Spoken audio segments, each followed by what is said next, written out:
Budget 2024 is here and ये हमारी economy के लिए साल का सबसे इंपॉर्टेंट दिन है। सबसे पहले यूनियन बजट का मतलब समझ लेते हैं। बजट एक फाइनेंशियल स्टेटमेंट होता है जिसमें गवर्नमेंट अपने इनकम और एक्सपेंडिचर प्लान्स को आउटलाइन करती है और इस बजट से ये डिसाइड होता है कि कंट्री के रिसोर्सेज का डिस्ट्रीब्यूशन कैसे होगा और कौन से सेक्टर्स को ज्यादा फंडिंग मिलेगी। यूनियन बजट आपको एक कॉम्प्रिहेंसिव ओवरव्यू प्रोवाइड करेगा जिसमें economic growth projections, tax reforms और वेरियस सेक्टर्स में चेंजेस कवर किए जाएंगे। Hello everyone, welcome to Card Academy. इस वीडियो में हम आपको बजट 2024 को सिंप्लीफाई करके बताएंगे और चलिए जानते हैं कि इस बार की बजट में हमारे लिए क्या नए अपडेट्स हैं। Let's begin. तो सबसे पहले बात करते हैं हमारी इकोनॉमी की ग्रोथ के बारे में।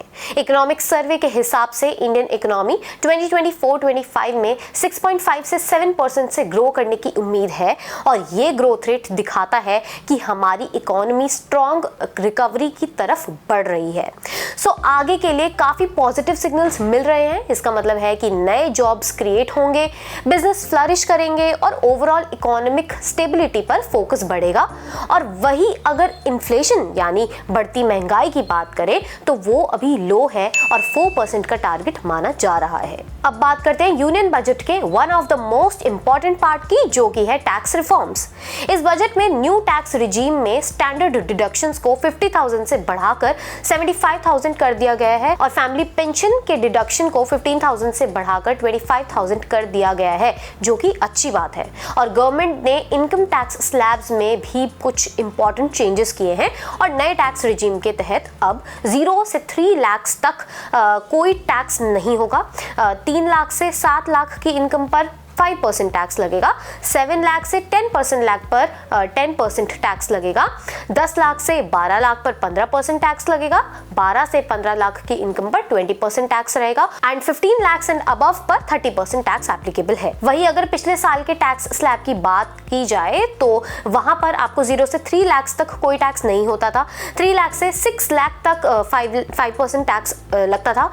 6 लाख से 9 लाख तक 10% टैक्स लगता था। 9 लाख से 12 लाख तक 15% टैक्स था। 12 से 15 की इनकम पर 20% टैक्स लगता था। 15 लाख एंड अबव पर 30%। इससे ये पता चलता है कि न्यू टैक्स को और भी बेनिफिशियल बनाया जा रहा है और गवर्नमेंट ये चाहती है कि लोग न्यू टैक्स रिजीम को ज्यादा से ज्यादा ऑप्ट करें। बिजनेस के लिए भी कुछ चेंजेस आए हैं और मुद्रा लोन्स लिमिट को 10 लाख से बढ़ाकर 20 लाख कर दिया गया है और ये स्टेप MSME सेक्टर को बूस्ट करने में हेल्प करेगा। और सबसे बड़ी बात, एंजल टैक्स इन्वेस्टर्स के लिए अबॉलिश कर दिया गया है, जो स्टार्टअप इकोसिस्टम के लिए एक बड़ा बूस्ट हो सकता है।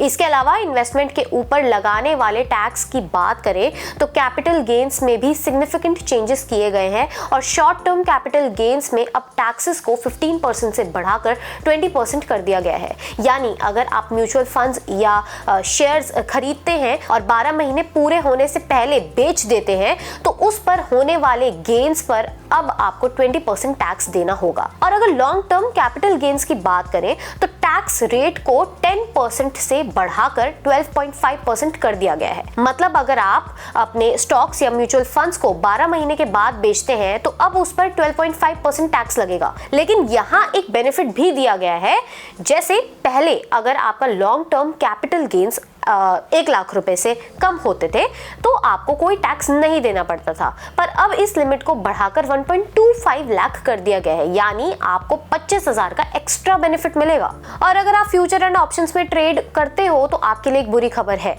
अब securities transaction tax STT on future and options contracts को इंक्रीज करके 0.2% फ्यूचर के लिए एंड 0.1% ऑप्शंस के लिए कर दिया गया है। एंड टैक्स में NPS कंट्रीब्यूटर्स पर टैक्स रिडक्शन 10% ऑफ सैलरी से बढ़ाकर 14% कर दिया गया है।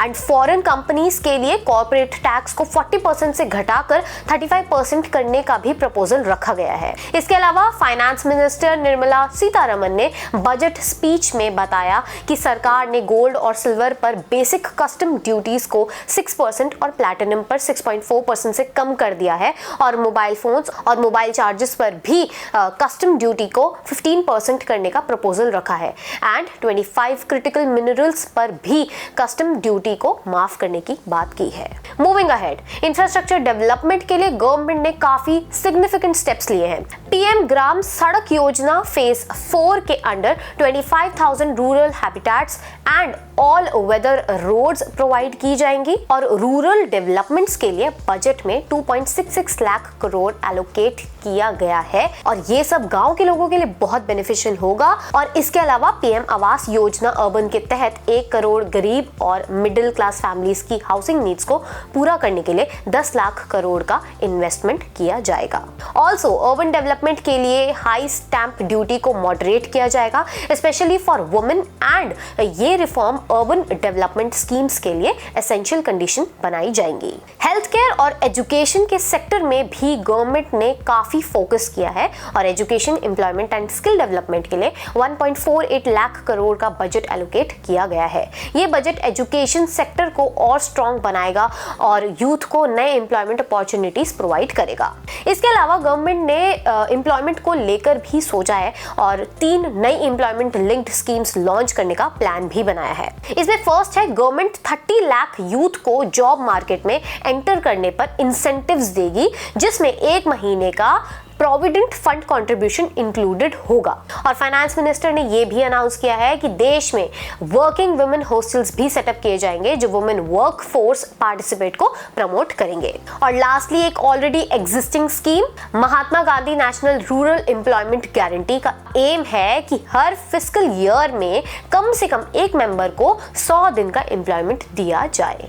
लास्टली एग्रीकल्चर सेक्टर के लिए भी काफी कुछ अनाउंस किया गया है एंड प्रोडक्टिविटी और रेसिलियंस को बढ़ाने के लिए एग्रीकल्चर रिसर्च को ट्रांसफॉर्म किया जाएगा और 109 नए हाई यील्डिंग क्रॉप्स फार्मर्स के लिए रिलीज की जाएगी। और नेक्स्ट 2 इयर्स में गवर्नमेंट 1 करोड़ फार्मर्स को नेचुरल फार्मिंग के लिए सपोर्ट करेगी और सेल्फ सफिशिएंसी अचीव करने के लिए पल्सेस और ऑयल सीड्स की प्रोडक्शन को स्ट्रेंथन किया जाएगा और large scale vegetable productions major consumption centres के पास डेवलप किया जाएगा ताकि वेजिटेबल सप्लाई चेन्स के लिए फार्मर प्रोड्यूसर ऑर्गेनाइजेशंस, कोऑपरेटिव्स और स्टार्टअप्स को प्रमोट किया जाए।